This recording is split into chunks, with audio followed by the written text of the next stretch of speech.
Assalamualaikum warahmatullahi wabarakatuh. Kembali lagi bersama Sublahan Radio. Untuk menambah semangat, jangan lupa di like dan subscribe serta tekan tombol lonceng biar tidak ketinggalan cerita horor di channel ini. Langsung saja ke ceritanya. Senja kembali datang menggantikan teriknya matahari. Cuacanya cerah, tanpa mendung yang terkesan melankolis. Jendela rumah nenekku menampakkan siluet jingga yang indah.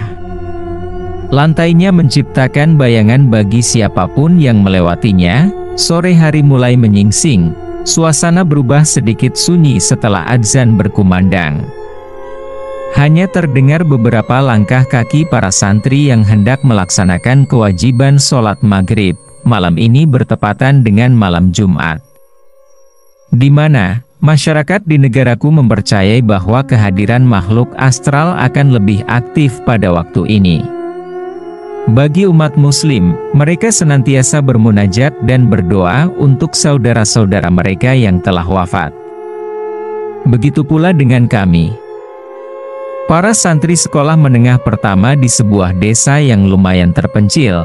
Aku dan teman-temanku berjalan menuju aula untuk melaksanakan doa dan tawasul bersama, seperti biasanya.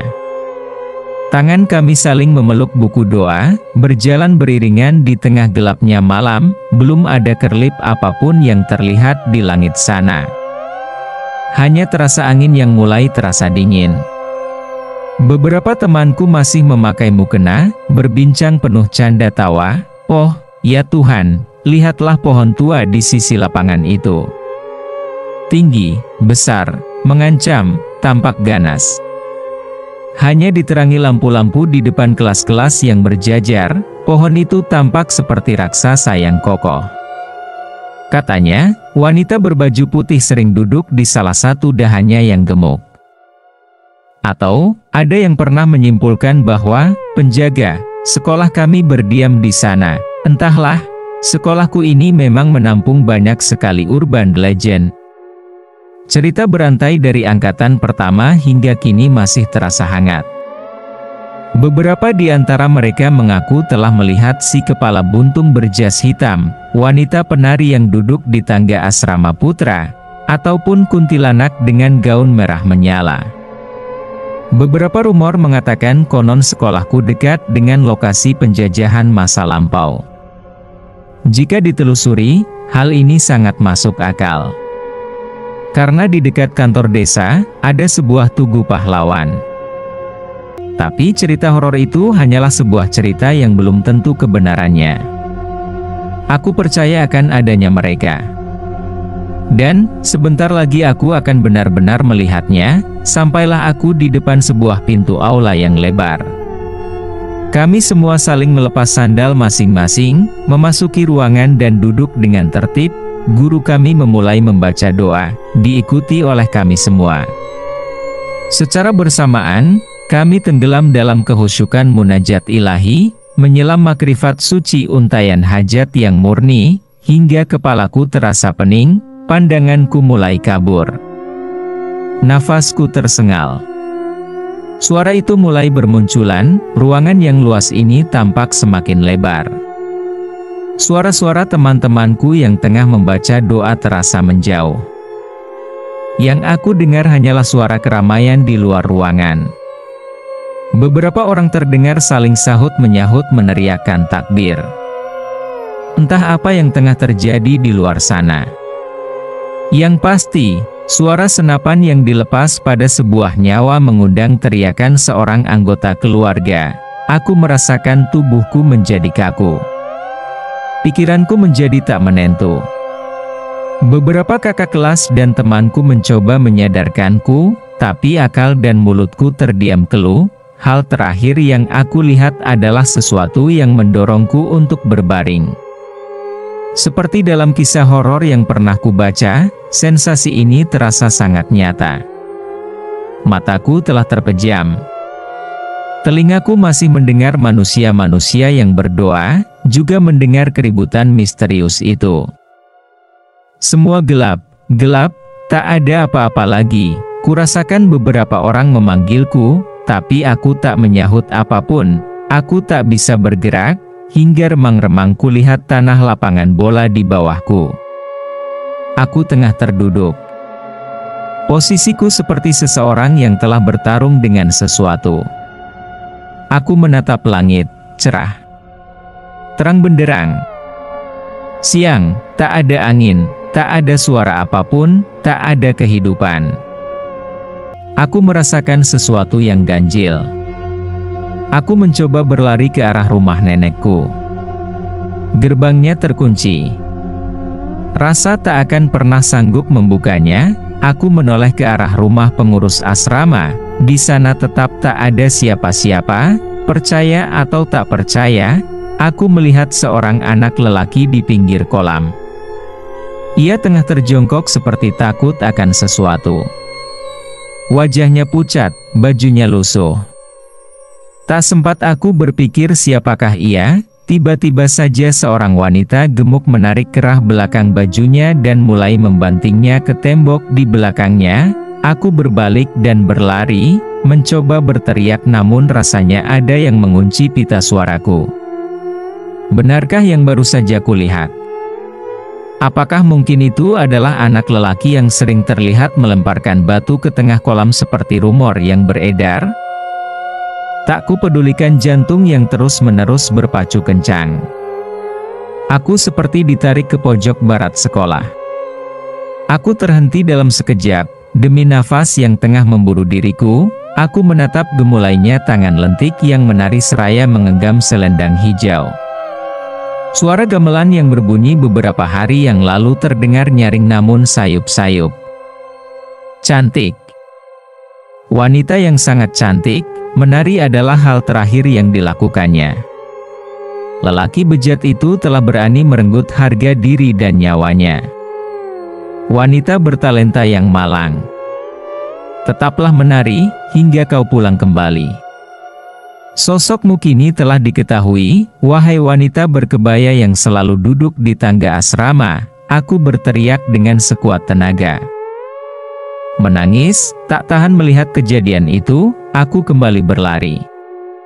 Aku tak ingin melihat hal yang lainnya. Aku hanya ingin pulang. Kuputuskan untuk mendatangi aula. Astaga! Pintunya terkunci. Jendela-jendela tidak memperlihatkan apapun. Hanya gelap, seperti ditutupi oleh kain dari dalam. Pulang, aku menoleh ke kanan dan ke kiri. Adakah seseorang yang akan menolongku? Menyelamatkanku? Mengeluarkanku dari dunia ini? Aku merasakan ada seseorang di perpustakaan berada di lantai 2 di atas aula. Aku menaiki 2 tangga dalam sekali langkah. Aku memasuki perpustakaan yang pintunya tak terkunci. Syukurlah, ya Tuhanku. Wanita berbaju merah itu berhasil membuatku terpaku. Aku tercenung, waktu terasa melambat. Dapat kulihat tangannya memiliki kuku-kuku panjang hitam yang mengerikan. Aku mundur sedikit demi sedikit, perlahan, tak yakin akankah kabur adalah pilihan terbaik yang dilakukan. Aku mundur, dan lari. Wanita bertaring dengan wajah menyeramkan itu berteriak, menyodorkan kedua tangannya ke hadapanku, hendak menyerang. Seketika ada angin yang menyelamatkanku dari sosok itu. Angin yang menutup kedua pintu perpustakaan. Sehingga ia seperti terjebak di dalamnya. Inilah sosok kuntilanak merah yang diceritakan kawan-kawanku. Dia lebih seram dari yang dibayangkan. Aku berlari lagi. Lagi, dan lagi. Tak memikirkan apakah aku akan terjatuh dari tangga jika turun terlalu cepat. Aku tak peduli, Dek. Di bawah sana seorang tentara Nippon menebaskan pedangnya ke seorang pribumi berbaju putih. Kepalanya menggelinding, darah membanjiri tanah, baru kuingat. Seminggu yang lalu di dalam mimpiku, aku melihatnya meneteskan darah yang mengenai bahuku. Sosok ini, baju putih namun tanpa kepala. Rumor mengatakan ia pernah menggantung di kipas atap asrama putra. Aku berbelok, menghampiri pintu aula yang masih saja tergembok. Terkunci rapat. Aku menatap ke atas perpustakaan, memeriksa apakah wanita siluman itu masih mengikutiku. Apa yang kutatap kini sedikit menenangkanku. Walaupun tidak akan sepenuhnya membuatku berhenti bergidik, lihatlah kembali. Seorang berbaju putih. Wajahnya pucat, tersenyum pilu kepadaku. Matanya sayu, gelap kelamnya masa lalu melingkar di sekeliling kelopaknya. Ia memainkan rambut panjangnya. Memilin-milin, memiringkan kepalanya, menerawang pikiranku yang sedang kacau balau. Ia menuruni tangga secara perlahan. Masih melirikku, tersenyum simpul. Ia mengajakku untuk berjalan ke suatu tempat. Ia hendak menunjukkan sesuatu. Aku enggan mengikutinya, tapi kaki ini tetap saja menuruti energi yang sosok pucat itu berikan. Dan kami berjalan ke arah ruang kelasku, pintunya terbuka. Ia masuk, sedangkan aku berdiri di ambang pintu. Ia melangkah ke bangku tengah, menyimpan telunjuk kanannya di atas lengan kiri yang terangkat. Jari telunjuknya menempel ke nadi, kemudian bergerak seolah-olah tengah memotongnya. Senyuman itu mengenaskan. Ia seorang gadis yang menyedihkan. Dan mengakhiri hidupnya. Di lokasi kelasku berada, apakah benar semua yang kulihat ini? Selama ini aku merasakan kakiku mulai kram karena terus berlari. Mengelilingi sekolah. Mataku sembab, menahan rasa tangis yang memuncak, menyaksikan seperti apa akhir hidup mereka yang tinggal di sekolahku. Batinku terasa sesak, aku ingin pulang. Di tengah kondisi tak karuan seperti itu, aku merasakan ada suara yang memanggilku. Bukan nama, hanya sebuah sapaan yang harus membuatku mau tak mau melihat siapa gerangan memanggilku. Darah berdesir di setiap saluran nadiku. Lemas, namun tak bisa bergerak. Di hadapanku, berdiri seorang lelaki tegap. Badannya kekar, berdasi putih, berjas hitam. Tampak seperti seorang yang elit, hanya saja tanpa kepala dengan darah yang sudah mengering. Daging merah di lehernya kental dan menjijikkan, walaupun sosoknya seram. Namun piawainya terlihat berniat membantu. Ia menunjuk ke arah belakang kelas, di mana tanah kosong berada di sana.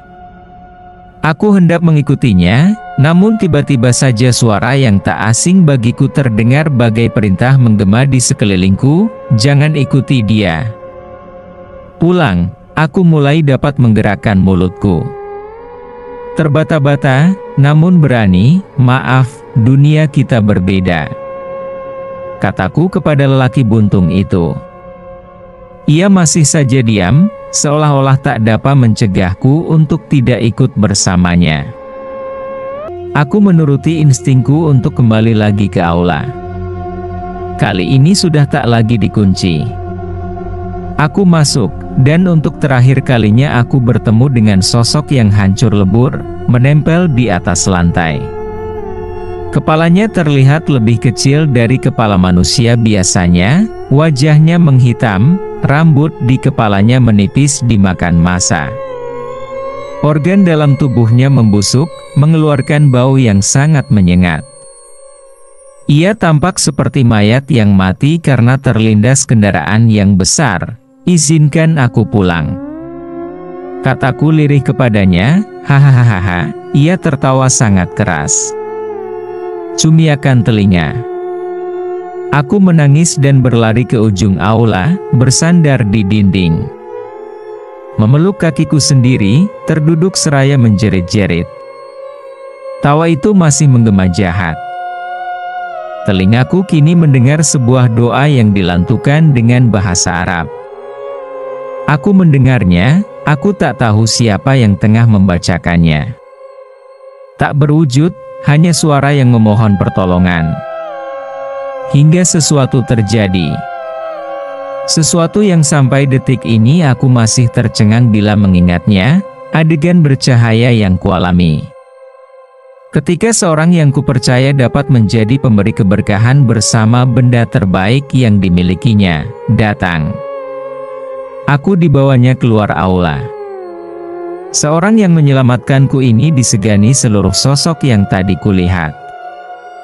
Aku berjalan bersamanya di hadapanku, menyeberangi lapangan, menuju gerbang luar sekolahku. Desa ini sepi. Sepi sekali. Walaupun warung di hadapanku buka, namun tak ada aktivitas apapun. Lalu keajaiban pun terjadi.